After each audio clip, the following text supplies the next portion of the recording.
Now, all this week, we've been taking an in-depth look at the issues around immigration in the region. Tonight, how the internationally recruited staff are saving lives and making a difference in the NHS. Official figures show at East Midlands Hospital Trusts there were well over 20,000 foreign nationals working here last June.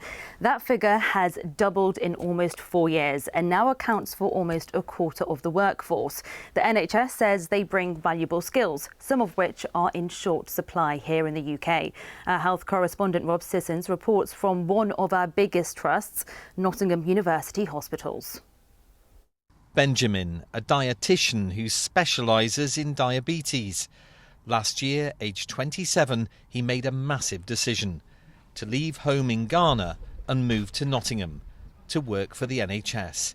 He says the money and training opportunities attracted him. This is my first move to any country.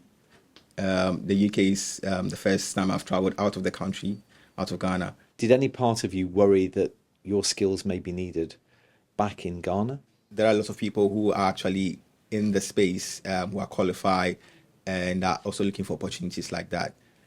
So there are people to fill the spaces if anyone moves out of Ghana. So there are people to fill those roles? There are. I think there are. I'm glad I made the move because in my professional sort of development, that really helps me. It's no secret working on the front line of the NHS can be very pressured, with rising demand, an ageing population and a huge backlog of work from the pandemic. The challenges aren't just about recruitment, but also staff retention. We value our international educated nurses, midwives and AHPs. So about a quarter of our workforce are from internationally educated. Do you think we're too reliant on international recruitment?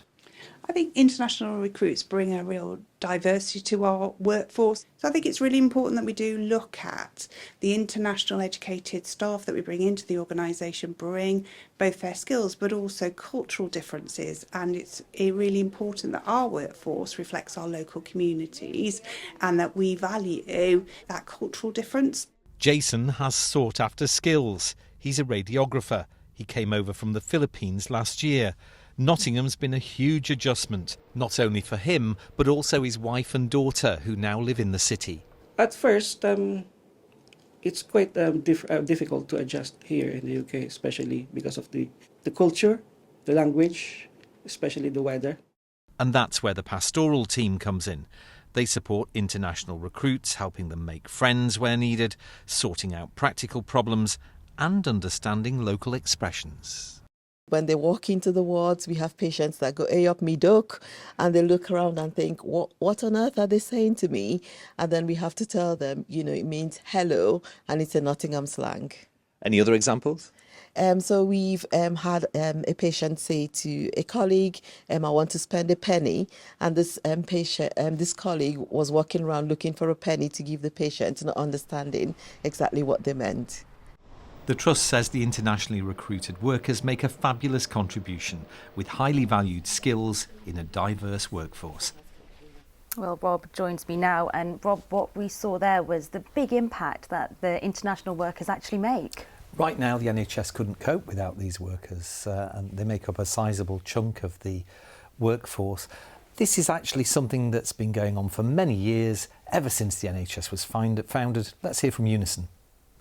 The NHS has always been dependent on overseas workers in the whole of its history. And without the contribution, the brilliant contribution that they make, whether they're doctors, nurses, cleaners or porters or any one of 100 other occupations, each and every one of them are necessary. And we've talked about hospitals, but what about GP surgeries? Yeah, GP surgeries also rely on international recruitments because there is a shortage of GPs. We've heard about this on this programme. And also, you talk to patients, I've been out in Derby, and they tell you that accessing GP services can be really tough. Now, I've asked people what they think the reasons are for that, and immigration is a subject that does crop up in those conversations. Here's the thoughts of some people I spoke to in Derby. It's terrible. It